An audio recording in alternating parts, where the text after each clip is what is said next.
pertama, bagaimanakah hukum memakai inai bagi pengantin pria? Terima kasih. Memakai inai bagi pengantin pria. Pertanyaan balik.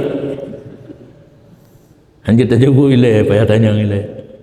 Bermula memakai inai itu apakah ciri khas perempuan? Jawab. Putrek dah ilai, nyaw kan? Nyaw. Pakai bajaro. Punya pakai batapak gaki.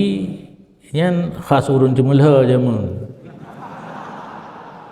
Jino hana cemulha le, ka pakai gilingan dengan mesin.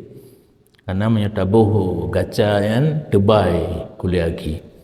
Dia cemulha terus menerus. Jadi merupakan khas bagi wanita apabila lelaki memakai inai tasyabuh dengan wanita. Hukum tasyabuh pria dengan wanita haram. Demikian. Mana tari kita tak pakai kan? Menyauri nang cika meri gitu ya, mudara baru. Yang anaknya tantang hanasah ke darah baru. Balik-balik tanya. Katanya tasuk pakaian membungong, hijau sutra lah, cerah lah warnanya khas perempuan. Itanya kulit kubur.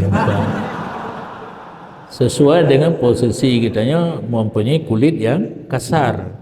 Jadi pakaian pun yang kasar yang cocok dengan kitanya. Yang lembut untuk urina. Jadi harus meletakkan sesuatu pada tempatnya. Jadi hukum memakai inai bagi laki-laki tasyabuh dengan wanita yang ujungnya haram. Ya karugau long kagak.